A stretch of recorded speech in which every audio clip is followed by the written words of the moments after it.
Hello friends, तर स्वागत आहे तुमचं आपल्या या यूट्यूब चॅनलवरती. मित्रांनो, चॅनलवर नवीन असाल तर चॅनलला सबस्क्राईब नक्की करा. नियती थोडी हैराण झाली होती. त्याचवेळी आदर्श जेव्हा तिच्या तोंडून दी असा शब्द ऐकतो तेव्हा तो नियतीकडे वळतो आणि विचारतो, ही तुझी बहीण आहे का? नियती काही समजून न घेता हळूच मान डोलवते. हे ऐकून आदर्श एकदम थांबतो.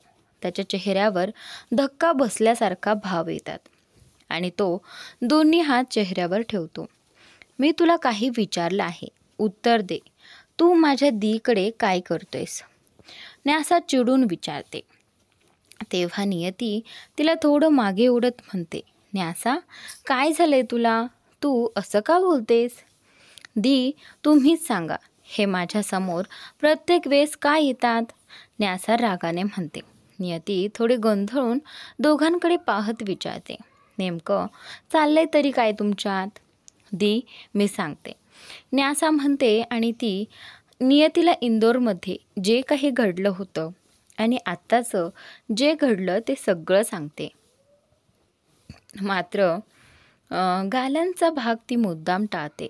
दी, जर मी वेळोवेळी मागे हटली नसती तर तुझ्या बहिणीचं काय झालं असतं कोण जाणे.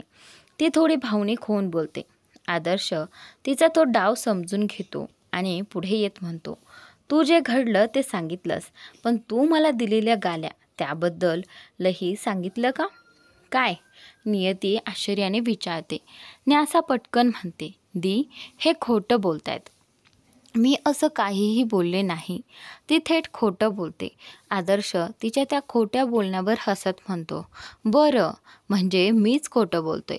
आता न्यासा नजरा चुकवू लागते आणि नियती हे सगळं नीट पाहत असते. अचानक मागून एक आवाज येतोय. इथे काय चाललंय? सगळे त्या दिशेने पाहतात तर ती अन्या असते. चिराग तिला पाहतो आणि काही क्षण तसा बघत राहतो. अन्या त्याला दुर्लक्ष करत नियतीकडे येते आणि म्हणते, तुम्ही सगळे इथे काय करताय? लग्नाची तयारी सुरू आहे, चला तिकडे. सगळे पाहुणे मंडपातच आहेत. तिच्या येण्याने वातावरण थोडं हलकं होतं. नियती म्हणते, काही नाही अन्या, आम्ही तिकडेच येणार होतो, चल. ती न्यासाचा हात धरते आणि तिथून निघते. आदर्शही मागे निघून जातो. अन्या देखील जायला वळते, पण अचानक थांबते. मागे वळून पाहते तर चिरागने तिचा ओढणीचा टोक पकडलं होतं. ती त्याच्याकडे बघत जवळ येते आणि भुवया उंचावत विचारते, काय आहे? त्यानंतर चिराग हसत म्हणतो, तू मला इग्नोर करतेस? आणि अन्या डोकं हलवून नकार देते. तिचा शांतपणा पाहून चिराग थोडा गोंधळतो.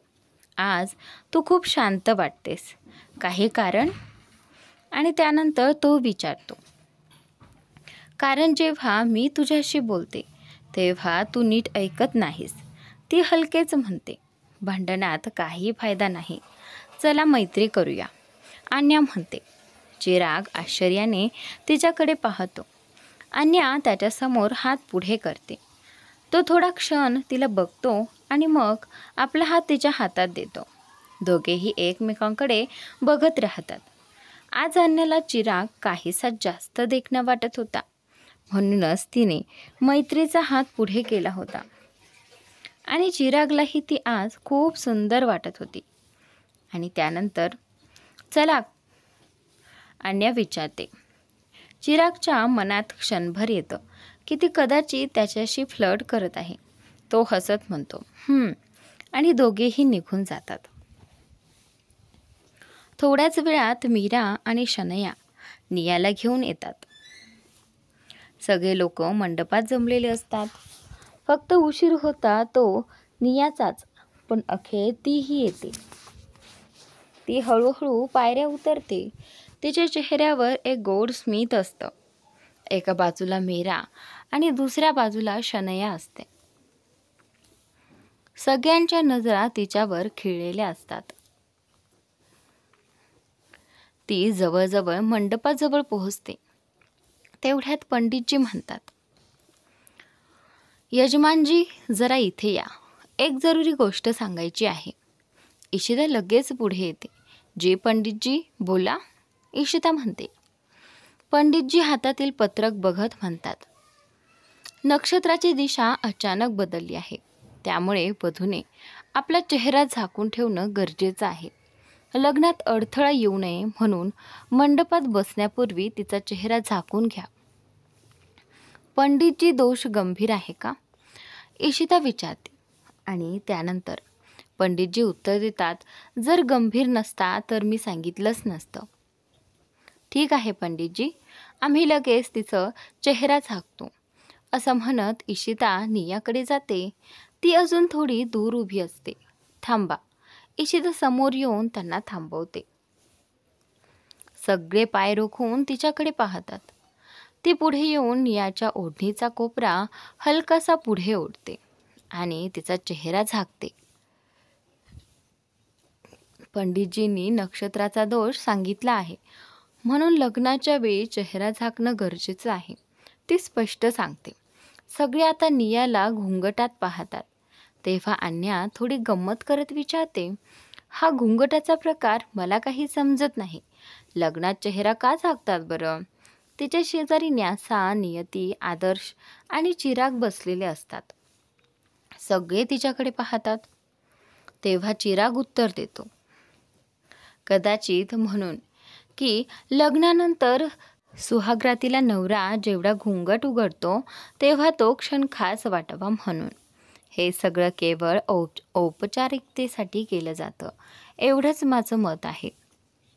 इतकं बोलून जेव्हा चिराग सगळ्यांकडे बघतो तेव्हा सगळे त्याच्याकडे मोठ्या डोळ्यांनी एकटक पाहत असतात. काय झालं? सगळे माझ्याकडे असं का बघतायत? चिराग विचारतो. तेव्हा नियती त्याच्याकडे पाहत म्हणते, अरे, असं घाणेरडं मत तुझ्या डोक्यात येतं कुठून? मुलं म्हणजे अगदीच वेडी असतात. मेंदू काही ठिकाणी चालतो का? असं म्हणत ती 2 बोटं डोळ्यांवर ठेवते आणि हसू लागते. तिचं हे बघून सगळेच हसायला लागतात. शेवटी नियतीही स्वतःला थांबवू शकत नाही आणि तीही हसते. चिरागला राग येतो, पण काही करता येत नाही. तो अन्याकडे पाहतो, जी आपला चेहरा हाताने झाकून त्याच्या चिडलेल्या चेहऱ्याकडे पाहत हसत होती. तूच ना इतका मूर्ख प्रश्न विचारलास? असंही काही विचारायचं का? चिराग अनयाकडे पाहत त्रासलेल्या सुरात म्हणतो. तेव्हा अनया भोवया उंचावत म्हणते, चूक माझ्या प्रश्नांची नाही, तुझ्या मताची आहे. समजलं का मिस्टर चिराग कपूर? हे सगळं चालू असताना न्यासा मात्र आपल्या मोबाईलमधले सगळे व्हिडिओ रेकॉर्ड करत होती. तिच्या शेजारी बसलेली नियती ते पाहते. लगेच न्यासा तो मोबाईल लपवायचा प्रयत्न करते, पण आदर्श तिच्या हातातून मोबाईल घेतो आणि तो नियतीच्या हातात देतो. त्यामुळे व्हिडिओ चालू होतो.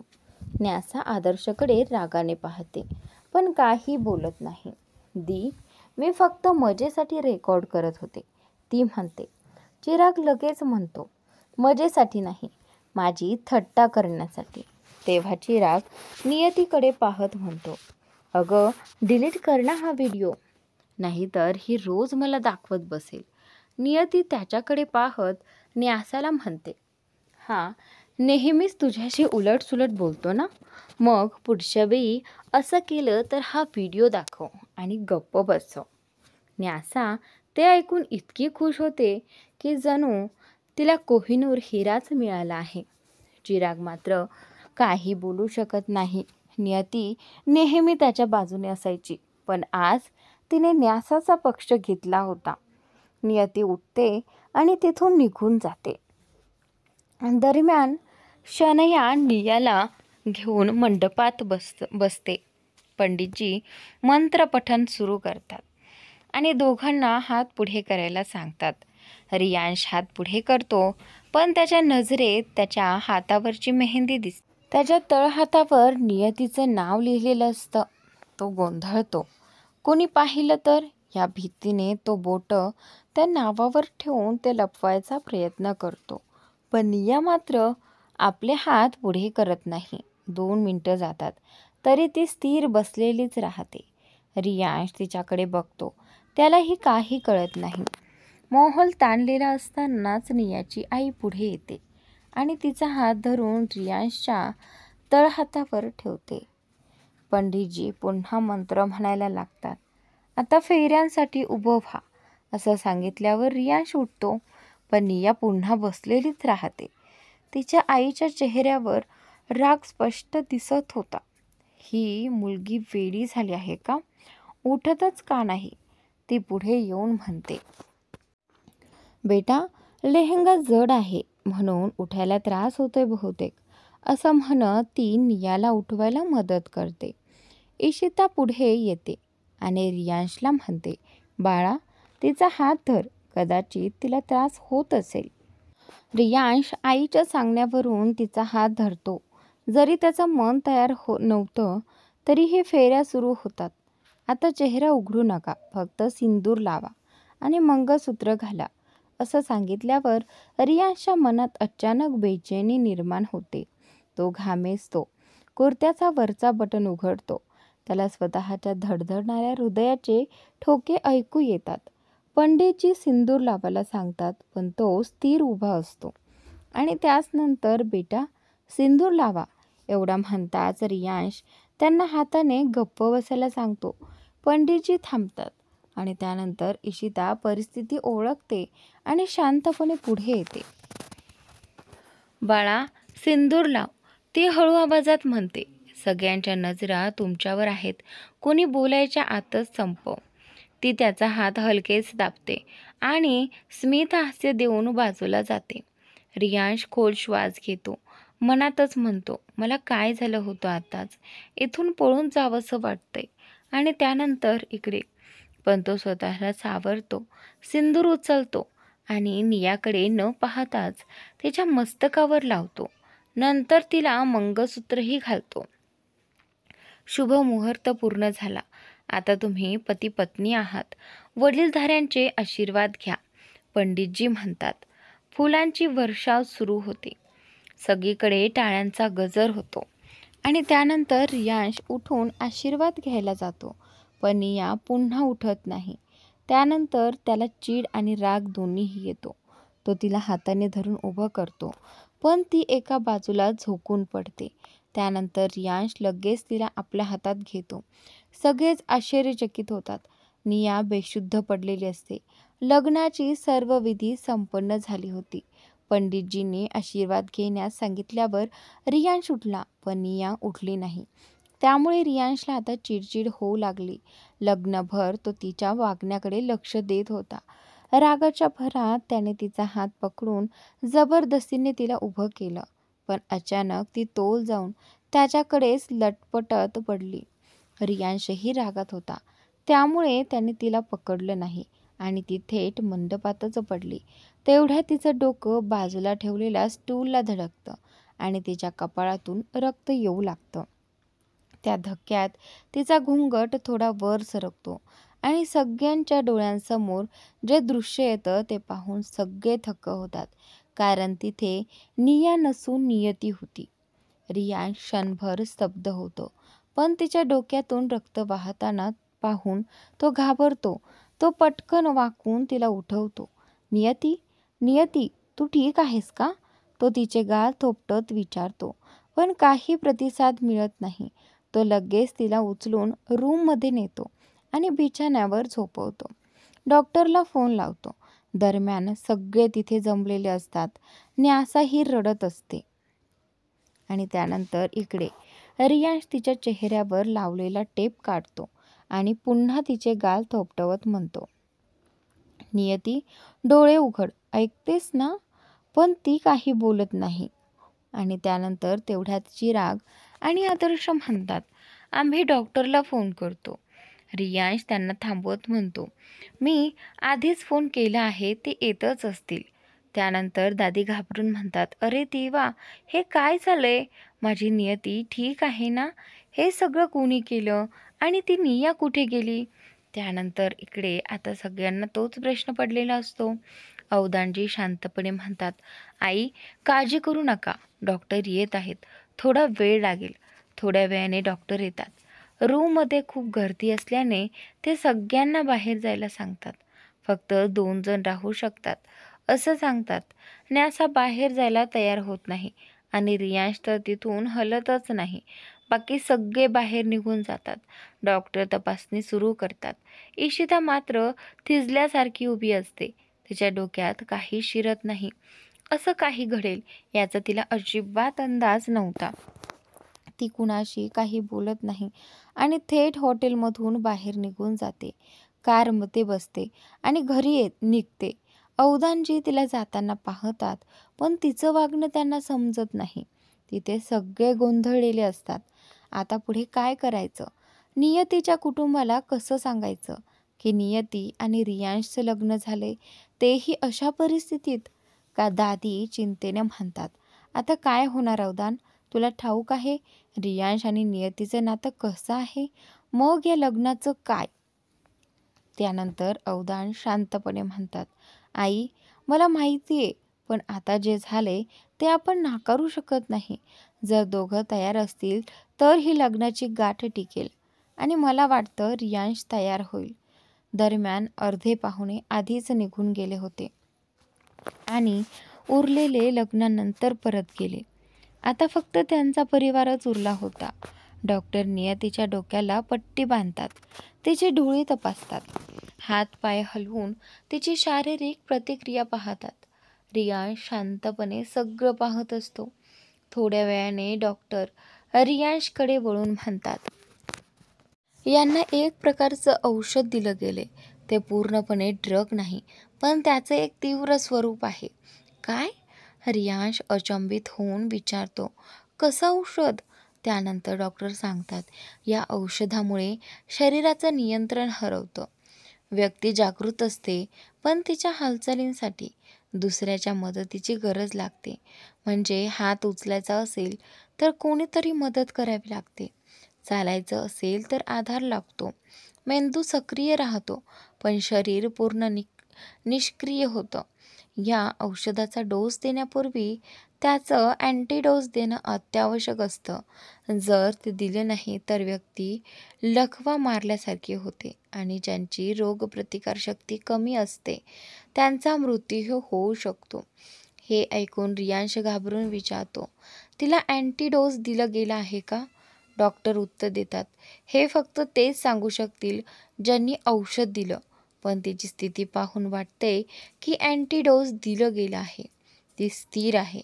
मी जे करायचं होतं ते केलं आहे. आता ती शुद्धीवर आल्यानंतरच सगळं स्पष्ट होईल. सध्या तिचं शरीर पूर्णपणे लकवाग्रस्त अवस्थेत आहे. ती शुद्धीवर आली की मला कॉल करा, असं सांगून डॉक्टर निघून जातात.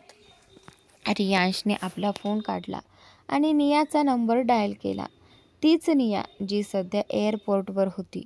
स्क्रीनवर रियांशचा नंबर दिसताच तिच्या चेहऱ्यावर मोठं हास्य उमटलं. ती दिल्लीमध्ये नव्हती, म्हणूनच तिने कॉल उचलायचं ठरवलं. कॉल उचलताच रियांश संतापून विचारतो, तू तिला कोणतं इंजेक्शन दिलं होतंस? निया थोडं हसत म्हणाली, अरे रियांश, मला वाटलं तू विचारशील की मी तुला धोका का दिला, पण तू तर इंजेक्शनबद्दल विचारतो आहेस. कमाल आहेस तुझी. रियांश थंड आणि कठोर आवाजात म्हणतो, मला तुझ्या या फालतू गोष्टीमध्ये अजिबात रस नाही. मला फक्त हे जाणून घ्यायचं आहे की तू नियतीला दिलेल्या इंजेक्शनचं अँटीडोस दिलं होतंस का? निया थोडी थांबून म्हणाली, ठीक आहे, सांगते तुला. मी काहीही अँटीडोस दिलं नव्हतं. खरं सांगायचं तर मला त्याबद्दल काहीच माहिती नव्हती. नाहीतर नक्की दिलं असतं. ती ती मरते का? नियाने विचारलं. हे ऐकताच रियांशने आपल्या मुठी आवळल्या. दात घट्ट चावत म्हणाला, कान उघडे ठेवून ऐक. निया, जर नियतीला काहीही झालं तर तुला तुझ्या मृत्यूपूर्वी देवाकडे दया मागावी लागेल. कारण जी शिक्षा मी देईन ती तू कल्पनेतही पाहू शकणार नाहीस. आणि ही चूक करून समजू नकोस की रियांश ठाकूर तुला सापडणार नाही. जगाच्या कोणत्याही कोपऱ्यात गेलीस तरीही मी तुला शोधून काढीन. पण आत्ता तरी जर तुला जगायचं असेल तर नियतीच्या बरी होण्यासाठी प्रार्थना कर. कारण आता तुझं आयुष्य तिच्याशी जोडलेलं आहे. निया थरथरली. ती पटकन फोन ठेवते. सिम कार्ड काढून तोडते आणि जमिनीवर गुडघ्यावर बसते. हात जोडून आकाशाकडे पाहत ती म्हणते, देवा, कृपया तिला बरं कर. मी तिच्यासाठी प्रार्थना करते. प्लीज तिला वाचव, नाहीतर रियांश मला खरंच संपवेल. निया म्हणाली. तेवढ्यात कुणीतरी तिच्या खांद्यावर हात ठेवतो. ती घाबरते. रियांश तर नाही ना? पण आवाज ऐकताच तिचा सारा भीती नाहीशी होते. ती उठते आणि त्या व्यक्तीच्या मिठीत शिरते. तोही तिला घट्ट मिठी मारतो. आणि त्यानंतर दरम्यान नियतीच्या तब्येतीची बातमी सर्वांसमोर पोहोचली आणि घरात काळजीचं वातावरण निर्माण झालं. अन्या न्यासाला समजावत होती की नियती बरी होईल, तर शनिया थोडी दूर उभी राहून रागाने भरलेली होती. तिला नियावर फार संताप आला होता. जिने तिला चांगली व्यक्ती समजून विश्वास ठेवला होता, तीच नियाने असं केलं होतं. शनया न्यासाजवळ बसली. तिला धीर दिला. तिच्या मनात विचार आला की जर त्यांच्या जागी ती अन्या असत्या तर परिस्थिती हाच अनुभव देत असती. मीराने प्रियाला झोपवलं होतं. छोटी प्रिया विचारत होती, माझ्या ब्युटिफुलला काय झालं? मीरा तिला शांत करत खोलीत घेऊन गेली आणि बाहेर येऊन आजींना विश्रांती घ्यायला सांगितलं. पण आजी तयार नव्हत्या. पहाट झाली होती. म्हणजेच आता विदाईचा वेळ आला होता. लग्न तर झालं होतं, पण घरात आनंदाचा लवलेशही नव्हता. त्यानंतर तेव्हाच आजी अवदानजींना विचारतात, सगळे आहेत पण इशिता दिसत नाही, ती कुठे गेली? त्यानंतर अवदानजी उत्तर देतात, आई, ती लगेचच गेली. मी तिला फोनही केला नाही. आणि त्यानंतर आजी थोडं चिडून म्हणतात, काय झालं सगळ्यांना? तिचं असं निघून जाणं योग्य नव्हतं. असो, आता लग्न झालंय तर विदाईही करूया. मग आपण घरी निघू. इथे थांबून काही उपयोग नाही. अवदानजी थोड्या नाराजीने म्हणाले, आई, तुम्ही काय बोलताय? या अवस्थेत विदाई कशी होणार? आणि रियांशला विचारावं ना, तो या लग्नाला मान्यता देतो का? आणि त्यानंतर त्यात आजी संतापून मध्येच म्हणाल्या, त्याच्या मान्यतेची गरज नाही. लग्न झालं म्हणजे झालं. हे खेळ नाही, समजलं? तेवढ्यात रियांश आत आला आणि म्हणाला, दादी, जे करायचं आहे ते मी सांगतो. सगळे थक्क झाले. काय म्हणालास तू? आजी विचारतात. तू हे नातं स्वीकारणार आहेस? रियांश शांतपणे म्हणतो, आता तुम्हीच म्हणालात ना की मला विचारायची गरज नाही. मग आता विचारू नका, फक्त सांगा काय करायचं आहे. आजी म्हणाल्या, तिला घेऊन ये. रियांश नियतीच्या खोलीकडे गेला. आत न्यासा, शनया आणि अन्या झोपल्या होत्या. त्यांना पाहून तो थोडंसं हसला. मग तो नियतीकडे गेला. ती लग्नाच्या पोशाखात शांत झोपली होती. तिच्या चेहऱ्यावर अजूनही सौंदर्य झळकत होतं. त्याची नजर तिच्या मांगातल्या सिंदुरावर गेली, जे त्याने स्वतःच्या हाताने भरलं होतं. मनात विचार आला, ही खरंच माझी पत्नी झाली का? विश्वास बसत नाही. वेळ वाईट आहे, पण तरीही मला वाटतं हे स्वप्न नको असावं. तो सावकाश तिच्या कमरेखाली एक हात ठेवतो, दुसऱ्या तिच्या पायांखाली, आणि तिला उचलतो. तिचं डोकं त्याच्या खांद्यावर विसावतं. तिच्या उष्ण श्वासांचा स्पर्श त्याच्या मानेवर जाणवतो, ज्यामुळे त्याच्या अंगावर शहारे येतात. एक दीर्घ श्वास घेतो आणि तिला बाहेर रियांश तिला उचलून बाहेर येतो. दादी काही पारंपरिक विधी करतात आणि नंतर त्याला सांगतात की आता तिला घरी घेऊन जा. रियांश तिला घेऊन बाहेर येतो. तेव्हाच त्याच्या अंगरक्षकांपैकी एक कारचं दार उघडतो. रियांश सावधपणे शीट काढून तिला गाडीत झोपवतो. तिथेच राघव उभा असतो आणि त्याच्या डोळ्यांसमोर हे सगळं घडत असतं.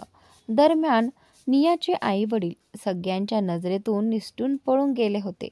रियांश संतापून म्हणतो, त्यांना लगेच शोधा आणि माझ्या समोर आणा. राघव अजूनही गोंधळलेला असतो. हे सगळं इतकं अचानक कसं घडलं हे त्याला समजत नव्हतं. त्याचवेळी त्याला रियांशचा आवाज ऐकू येतो. कानात कापूस घातलाय का? ऐकू येत नाही का तुला? राघव दचकतो आणि त्वरित म्हणतो, हो सर, ऐकलं मी, असं म्हणून तो दुसऱ्या कारमध्ये बसून तिथून निघून जातो. रियांश स्वतः गाडीत बसतो आणि ड्रायव्हरला गाडी पुढे चालवायला सांगतो. मीरा आत जाऊन सगळ्यांना उठवते. न्यासा उठताच विचारते, नियतीला शुद्ध आली का? पण उत्तरात तिला फक्त निराशा मिळते. मग सगळेच हळूहळू घरी निघतात. चिराग आणि आदर्शलाही ऑफिसमधून वारंवार कॉल येत होते, म्हणून तेही निघून गेले. त्यांना रियांशची काळजी वाटत होती, पण त्याचं नियतीबद्दलचं प्रेम आणि काळजी पाहून ते थोडे निश्चित झाले. हॉटेल घरापासून फार दूर नव्हतं. रियांश आता ठाकूर विलाच्या बाहेर गाडीत बसून सगळ्यांची येण्याची वाट पाहत होता. तो नियतीकडे बघत होता. तिची अशी अवस्था पाहून त्याला खूप वाईट वाटत होतं आणि त्याचबरोबर प्रचंड रागही येत होता. नियाने असं का केलं? लग्न करायचं नव्हतं तर तिनं सरळ सांगू शकली असती. असं कोणाच्या आयुष्याशी खेळण्याचा कोणालाच अधिकार नाही. नियतीच्या जागी दुसरी कोणी असती तर काय झालं असतं? त्याच्या मनात विचारांचे वादळ सुरू होतं. त्याला हेही ठाऊक होतं की जेव्हा नियतीला शुद्ध येईल तेव्हा ती सामान्यपणे वागणार नाही. नियाच्या या कृतीमुळे आता त्याला नियतीला आणि तिच्या कुटुंबालाही सगळ्यांसमोर उत्तर द्यावं लागणार होतं. अजून तिच्या आईवडिलांनाही या सगळ्यांची कल्पना नव्हती. त्यांना समजलं तर त्यांच्या पायाखालची जमीनच सरकेल. त्याला आपल्या आईबद्दलही विचार आला. ती आपल्या मुलीला सगळ्यांपासून का लपवत होती? आणि आणखी एक प्रश्न त्याला कुरतडत होता. नियतीला आपल्या आईवर अजिबात प्रेम नाही का? कारण काल तिचं वागणं पाहून असं वाटलं की आराधना आंटीबद्दल तिच्या मनात फक्त तिरस्कारच आहे. तो तिच्या चेहऱ्याकडे पाहत राहिला, विचारात गडलेला, पण त्याला आपल्या प्रश्नांची उत्तरं मिळत नव्हती. तेव्हाच त्याला कोणीतरी हाक मारली आणि तो वास्तवात परत आला. भाऊ, दादीमा बोलावत आहेत, नियतीला बाहेर आणा, असं आन्या म्हणाली. रियांशने मान हलवली आणि नियतीला घेऊन घराच्या उंबरठ्यावर उभा राहिला. मीरा आरतीची थाळी घेऊन आली. दादी म्हणाल्या, मॉम दिसत नाहीत, त्यामुळे आरती तुलाच करावी लागेल. मीरा थोडी संभ्रमात म्हणाली, इशिताला काय झालंय माहीत नाही. ती एवढी रागावली का आहे? आधी कधीच अशी नव्हती. दादी म्हणाल्या, चालेल, तूच आरती कर, तू तिची वहिनी आहेस, तुला हक्क आहे. मीरा हळू आवाजात म्हणाली, हक्क? कोणता हक्क दादी? रियांश मला त्याची वहिनीच मानत नाही, तर आपल्या भावाचा खून करणारी समजतो. आपणच आरती करा, नाहीतर जर मी केली तर तो विधी न संपवता निघून जाईल. हे बोलून तिने थाळी टेबलावर ठेवली. डोळ्यात अश्रू आले आणि ती स्वयंपाकघरात निघून गेली. दादीला स्वतःवरच राग आला. मीराचं मन दुखावलं. असं बोलायला नको होतं, असं त्या मनात म्हणाल्या. काश या दोघांमधलं सगळं पुन्हा आधीसारखं झालं असतं. त्या मग थाळी उचलून स्वतः आरती करू लागल्या. मीरा दरम्यान भातानं भरलेला कलश आणून दारात ठेवते. रियांश थोडा वाकून नियतीच्या पायाला हलका स्पर्श करतो, पण तो कलश खाली पडतो आणि दोघेही घरात प्रवेश करतात. अन्या सगळ्यांपासून लपून त्या क्षणाचा व्हिडिओ शूट करते आणि स्वतःशीच म्हणते, आत्ता परिस्थिती योग्य नाही, पण जेव्हा नियती ठीक होईल तेव्हा तिला दाखवीन भाऊंचं तिच्यावर असलेलं खरं प्रेम, त्याची काळजी, जी तो सगळ्यांपासून लपवतो. आणि शनया विचारते, काय पुटपुटतेस? अन्या पटकन मोबाईल बंद करून म्हणते, काही नाही. रियांश नियतीला तिच्या खोलीकडे नेत असतो. तेवढ्यात दादी त्याला थांबवत म्हणतात, तिला कुठे नेत आहेस? आजपासून ती तुझी पत्नी आहे, त्यामुळे तिचं खोली म्हणजेच तुझी खोलीच. तिला तुझ्याच रूममध्ये घेऊन जा आणि त्यानंतर रूममध्ये घेऊन जा. नाही दादी, आधी तिला शुद्धीवर यायला द्या. जेव्हा ती स्वतः नातेसंबंध मान्य करेल तेव्हाच ती स्वतः माझ्या खोलीत येईल आणि त्यानंतर इकडे. रियांश शांतपणे म्हणाला आणि पुढे निघाला. पण दादी पुन्हा त्याला थांबवत म्हणाल्या, काय रे, तुझं मन बदललं नाही ना? हे ऐकताच रियांशचे पाऊल थांबले. तो थोडासा गोंधळलेला तिच्याकडे वळून बघतो आणि विचारतो, दादी तुम्ही असं काय बोलताय? त्यानंतर दादी म्हणाल्या, मी बरोबरच म्हणते. नाहीतर तू तिला आपल्या रूममध्ये का नेत नाहीस? आणि भला कोणती मुलगी लग्नासाठी नकार देईल? नियतीसुद्धा मान्य करेल बघ. रियांशने दीर्घ श्वास घेत उत्तर दिलं, तुम्ही काहीही समजा, पण मला तिचा होकार शब्दशः ऐकल्यानंतरच हा संबंध मान्य आहे. तो इतकंच म्हणाला होता. तेवढ्यात दादी मध्येच बोलला, मला काहीही ऐकायचं नाहीये, जा तिला आपल्या खोलीत घेऊन जा. रियांश आता नियतीकडे बघतो. ती अजूनही बेशुद्ध होती. तिला विश्रांतीची गरज होती. तो अधिक वाद न करता तिला हळूच उचलतो आणि आपल्या रूमकडे निघतो. इकडे रियांश गेल्यानंतर अन्या दादीकडे पाहत हसत म्हणते, दादी अगदी छान, असंच सगळं योग्य मार्गावर आणत राहा. रियांश नियतीला बेडवर आडवं करतो आणि उठवायला जातो. तेवढ्यात तिच्या गळ्यातल्या दागिन्याचा तुकडा त्याच्या कुर्त्याच्या डिझाईनमध्ये अडकतो. तो पाहतो आणि थोडा अस्वस्थ होतो. त्याला अजून तिच्या जवळ जायचं नव्हतं. तो हळूच बसतो आणि काळजीपूर्वक दागिना सोडू लागतो. थोड्या वेळाने तो ते सोडवण्यात यशस्वी होतो आणि एक दीर्घ श्वास टाकतो. पण जसं त्याची नजर तिच्या चेहऱ्यावर पडते तसा त्याचा भाव बदलतो. तो तिच्याकडे इतक्या जवळून कधीच त्याने पाहिलं नव्हतं. आज ती त्याच्या बेडवर होती, इतकी नाजूक आणि शांत. त्या क्षणी काहीतरी वेगळं जाणवलं. एक अनोखं भावनांचं स्पर्श त्याच्या मनातून सरकून गेलं. त्याच्या ओठांवर अन्याचं एक हलकी स्मितरेष उमटली. तिचं सुंदर चेहरा किंचित एका बाजूला वळलेला. त्याने हात पुढे करून तिचं डोकं सरळ केलं आणि तिच्या चेहऱ्यावर पडलेले केस हलकेच बाजूला करत कानामागे सरकवले. तो प्रेमाने हळूवार आवाजात म्हणाला, लवकर शुद्धीवर ये. नियती, मला तुझी खूप काळजी वाटते. Trust me. हे बोलून तो झटकन उठला. कपाटातून कपडे घेतले आणि चेंजिंग रूममध्ये जाऊन फॉर्मल कपडे घातले. केस नीट करत त्याने एकदा नियतीकडे पाहिलं आणि मग रूममधून बाहेर पडला. तो वेगाने खाली आला आणि कोणाला तरी शोधू लागला. सोफ्यावर बसलेली न्यासा त्याला दिसली. तिचं डोकं खाली होतं. न्यासा? तो हाक मारतो. न्यासा थोडी दचकली, लगेच उठली आणि त्याच्याकडे पाहू लागली. न्यासा, तू नियतीचे कपडे बदलून देशील का? त्या कपड्यांमध्ये तिला आराम नाहीये. आणि त्यानंतर इकडे न्यासा मान हलवून हो म्हणते आणि तिथून निघून जाते. रियांशही लगेच ऑफिससाठी निघतो. न्यासा रियांशच्या रूमकडे चालली असतानाच तिचा फोन वाजतो. स्क्रीनवर ज्योती नाव फ्लॅश होतं. ते क्षणभर थबकते. कॉल वाजत राहतो, पण तिचं मन गोंधळलेलं असतं. शेवटी कॉल कट होतो. दुसऱ्या बाजूला ज्योती पुन्हा कॉल करते.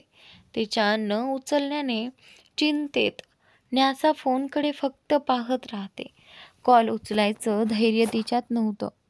पण जर तिनं कॉल न उचलला तर गोष्ट आणखी गुंतागुंतीची होईल हे तिला ठाऊक होतं. त्याच वेळी चिराग कार पार्क करून घरात प्रवेश करतो. न्यासाचा फोन वाजताना आणि तिच्या चेहऱ्यावरची चिंता पाहून तो थेट तिच्याजवळ येतो. चिराग तिच्या चेहऱ्याकडे बारीकाईने पाहत होता. न्यासा थोडीशी गोंधळलेली दिसत होती. ती म्हणाली, चिराग, पाहिलंस का? मम्माने किती वेळा कॉल केला आहे, पण मी त्यांचा फोन उचलूच शकले नाही. जर त्यांनी दीदीबद्दल विचारलं तर काय उत्तर देऊ तेच कळत नाही आणि मी खोटं बोलू शकत नाही. कदाचित त्या विचारणार आहेत की मी इंदोरला कधी निघणार आहे. मला वाटते मम्माला सगळं सांगायला हवं. दीदीची अशी अवस्था आहे आणि त्यांना काहीच माहीत नाही. मी सांगते हेच योग्य ठरेल. हे म्हणताच ती फोन लावू लागली, पण कॉल कट झाला. त्याच क्षणी चिरागने तिच्या हातातून फोन काढून घेतला आणि थोड्या नाराजीने म्हणाला, न्यासा, भावनेत वाहून जाऊन निर्णय घेऊ नकोस. नंतर त्याचे परिणाम काय होतील याचा विचार कर. तू जे करायला चालली आहेस त्याने परिस्थिती अजूनच बिघडेल. मग मी काय करू? न्यासा चिंतेने विचारते. फोन उचलूच नको का? हो, आत्तासाठी तोच उपाय आहे, चिराग शांतपणे म्हणाला. न्यासा अस्वस्थ झाली आणि त्याच वेळी वरच्या मजल्यावरून अन्या खाली येत होती. ती दोघांना तिथे बोलताना पाहत होती. चिरागने दोन्ही हातांनी केस पकडले आणि एक दीर्घ श्वास घेतला. न्यासा अजूनही त्याच्याकडे पाहत होती, उत्तराची वाट बघत. मग चिरागने तिच्या दोन्ही खांद्यांवर हात ठेवले आणि म्हणाला, मी असं नाही म्हटलं की तू कॉल उचलू नकोस. बोल, पण सध्या नियतीची अवस्था कशी आहे ते सांगू नकोस. ती बरी झाली की मगच लग्नाबद्दल सांग. पण तुला काय वाटतं, मम्मा दीदीबद्दल विचारणार नाहीत का? न्यासा हळू आवाजात म्हणाली.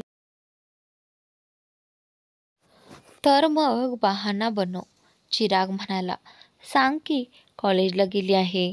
मी खोटं बोलू शकत नाही चिराग, माझ्याने ते होणार नाही. न्यासा डोळ्यात पाणी आणून म्हणाली. तिचे अश्रू चेहऱ्यावर ओघळले. चिरागला तिचं रडणं आवडलं नाही. तो म्हणाला, न्यासा, आणि तिला जवळ घेतलं. शांत हो, असं रडल्यानं काही सुटणार नाही. ती सुबक सुबक रडत होती. तिच्या मनातली वेदना तीच जाणत होती. कुटुंब तिच्या जवळ असतं तर कदाचित इतकी तुटली नसती. पण चिरागच्या मिठीने तिला थोडं बळ मिळालं. तो तिचे केस कुरवाळत होता, तिला शांत करण्याचा प्रयत्न करत होता. त्याच वेळी अन्याने त्यांना पाहिलं आणि खाली आली. चिरागने तिला पाहिलं आणि न्यासा थोडी मागे झाली. ती म्हणाली, चिराग, मम्माशी तूच बोल, माझ्याने नाही होणार. त्यानंतर चिरागने तिचे अश्रू पुसले, केस कानामागे सारले आणि म्हणाला, जर मी बोललो तर आंटीला लगेच शंका येईल की मी काहीतरी बिनसले. मग त्या हजारो प्रश्न विचारतील. त्यांची उत्तरं माझ्याजवळ नाहीत. पण तू बहाणा केलास तरी त्या तुझ्यावर विश्वास ठेवतील. त्यामुळे आता रडणं थांबव आणि मजबूत बन.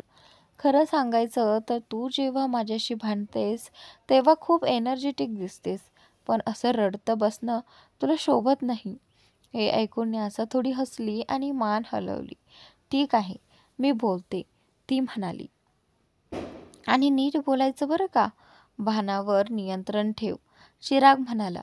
न्यासा मान डोलावून बाहेर निघून गेली. चिराग एकटा उभा होता. मागून आवाज आला, न्यासावर खूप प्रेम करतोस ना तू? तो वळून पाहतो. अन्य त्याच्याकडे बघत होती. तिच्या चेहऱ्यावर आज नेहमीपेक्षा गंभीर भाव होते. काय? चिराग विचारतो. आणि त्यानंतर प्रेम करतोस ना तिच्यावर? ती पुन्हा विचारते.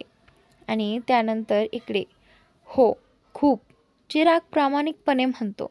ते ऐकून अन्याच्या मनात काहीतरी हललं. तिच्या चेहऱ्यावर विचित्र भाव आले. वैसे ठाकूरजींना भेटायला आलास? आज ते ऑफिसला गेले नसतील बहुतेक, चिरागने विचारलं. आणि त्यानंतर अन्या विचारातून बाहेर आली. हो, म्हणजे वर रूममध्ये असतील कदाचित. त्यानंतर इकडे चिरागला तिचं वागणं थोडं वेगळं वाटलं, पण काही न बोलता तो पुढे निघाला. दरम्यान न्यासाने फोन केला. तिकडून ज्योतिजी लगेच म्हणाल्या, तू कॉल का उचलत नव्हतीस? मी किती वेळा सांगितलं होतं की माझा फोन लगेच घ्यायचा. मी 10 वेळा तरी कॉल केला. न्यासा स्वतःला सावरत म्हणाली, अरे मम्मा, रिलॅक्स. रात्री आम्ही फोटो घेत होतो, त्यामुळे फोन डिस्चार्ज झाला आणि चार्जिंगला लावून बाहेर पडलो, म्हणून कॉल उचलला नाही. तुम्ही नाश्ता केला का? आणि पापा? हो, त्यांचा ऑफिसचा टाईम झालाय. म्हणून ते गेले. पण नियती कुठे आहे? बोलायचं होतं तिला. काल रात्रीपासून मन अस्वस्थ आहे. न्यासा डोळ्यातले अश्रू आवरत म्हणाली, दीदी कॉलेजला गेले आहेत, त्यामुळे आत्ता बोलणं शक्य नाही. अरे हो, मीच विसरले की तिचा कॉलेजचा टाईम आहे. ज्योतिजी म्हणाल्या, ठीक आहे, पण तू कधी निघणार? मम्मा म्हणते.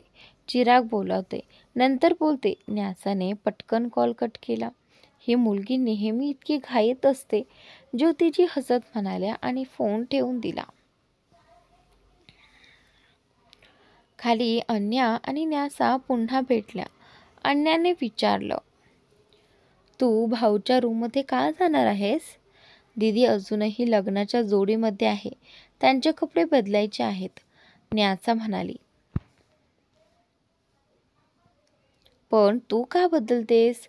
माझ्या भावाच्या रूममध्ये कोणी सहज जात नाही, अन्या म्हणाली. त्यांनीच सांगितलं आहे, न्यासा उत्तरली आणि दोघी रूमकडे निघाल्या. अन्या चालता चालता म्हणाली, वैसे चिरागने तुला बहिणीसारखं वागवायला सांगितलंय का? त्यानंतर न्यासा खाली उतरत म्हणाली, कारण तो मला आपली बहीण मानतो. आमचं सतत भांडण चालू असतं आणि दीदी त्यात नेहमीच त्रस्त होते. अन्या नेहमी म्हणायची, ती जेव्हा आजारी असते तेव्हा तू तिची किती काळजी घेतोस. आणि आणि आज जेव्हा म्हणजेच नियती बरी नव्हती तेव्हा त्याने खरंच तिची खूप छान काळजी घेतली. आज त्याच्या उपस्थितीने मला जळजळ नाही झाली, उलट माझ्या मनाला धीर मिळाला. अन्याच्या चेहऱ्यावर आता एक शांत स्मित होतं. न्यासा तिचे कपडे घेते आणि तिला बदलायला मदत करते. दरम्यान रियांश आपल्या मीटिंग हॉलमध्ये होता. तिथे मीटिंग सुरू होती. रावी जी त्या हॉलची डायरेक्टर आणि राघवची पीए होती. ती बोर्ड समोर उभी राहून सगळ्यांना समजावत होती. काही वेळानंतर ती थांबली, कारण पुढे रियांश काही बोलेल अशी सर्वांची अपेक्षा होती. पण तो काहीतरी विचारात हरवला होता. त्याची नजर खाली होती. तेव्हा रावी किंचित संकोचन म्हणाली, सर कृपया आता पुढे सर्वांना सांगा. रियांशने आपली नजर तिच्याकडे वळवली. त्याच्या नजरेतलं कठोरपण पाहून रावीच्या अंगावर काटा आला. ही मीटिंग आज नाही होणार, पुढच्या वेळी पाहू. एवढंच म्हणत तो उठला. त्या ठिकाणी काही बाहेरचे इन्व्हेस्टर्स बसलेले होते. सगळेच थक्क झाले. रावीने त्यांना निशब्दपणे बाहेर जाण्यास सांगितलं आणि कोणीही काहीही न बोलता निघून गेले. रावी ही निघण्याच्या तयारीत होती. तेव्हाच रियांशने थंड आवाजात म्हटलं, राघवला कॉल कर. मरून तर नाही गेलाय ना? इतक्या वेळेपासून दिसलाच नाही. जी सर, करते कॉल, रावी घाबरलेल्या आवाजात म्हणाली आणि नंबर लावला. शेवटच्या बेलवर फोन उचलला गेला. तेव्हा तिने एक दीर्घ श्वास मिळाला. राघव सर बोलत आहेत. कुठे आहेस तू? सर रागावले आहेत का? राघवने विचारलं. आणि त्यानंतर रावीने थोडं हबकून रियांशकडे पाहिलं आणि मंद स्वरात म्हणाली की हो. त्यापेक्षा अधिक काही तिच्या तोंडून बाहेर पडलं नाही. हो, मी पोहोचतोच आता, राघव म्हणाला आणि ड्रायव्हरला घाई करत म्हणाला, गाडी लवकर घे, नाहीतर आज प्राणावर बेतणार आहे. 10 मिनिटांनी तो धावत ऑफिसमध्ये आला. घाईघाईत तो सरळ रियांशच्या केबिनकडे वळला. पण कोणीतरी म्हणालं, राघव सर मीटिंग हॉलमध्ये आहेत, तिकडेच जा, वेळ वाचेल. त्यानंतर राघवने पाहिलं. ती एक तरुण मुलगी होती. आणि त्यानंतर थँक्यू सो मच डिअर म्हणत तो हॉलकडे गेला. दरवाजा उघडून आत गेला तेव्हा तो जोरजोराने श्वास घेत होता. सॉरी सर, त्यांना शोधायला थोडा वेळ लागला. त्यांना आम्ही शहराबाहेरच्या फार्म हाऊसमध्ये ठेवलं आहे. ते म्हणत आहेत त्यांना काहीच माहिती नाही, राघव म्हणाला. आणि त्याचनंतर रियांशने हे ऐकताच समोर ठेवलेला काचेचा वॉटर बाउल रागाच्या भरात जोरात फेकून मारला. तो जमिनीवर आदळून तुकडे तुकडे झाला. अचानक घडलेल्या या कृतीने दोघेही थक्क झाले. राघवने डोळे मिटले आणि हात छातीवर ठेवला. त्याच्या धडधडत्या हृदयावर रियांशने आता त्याच्याकडे नजर रोखली. त्या नजरेत असा ज्वालामुखी होता की राघवच्या अंगावर काटा आला. सकाळपासून शांत दिसणारा रियांश आता जणू आतल्या संतापाचा स्फोट करत होता.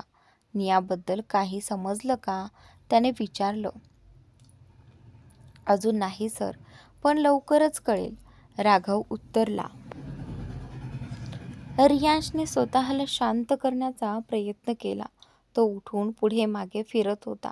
श्वासोच्छवास वेगाने चालला होता. त्याच्या मनात आता एकच विचार होता, नियाला शोधून काढायचं कोणत्याही परिस्थितीत. तर मित्रांनो, आजचा भाग इथे संपलेला आहे. पुढील भाग खूप इंटरेस्टिंग आहे, तर नक्की पहा आणि चॅनलला सबस्क्राईब नक्की करा.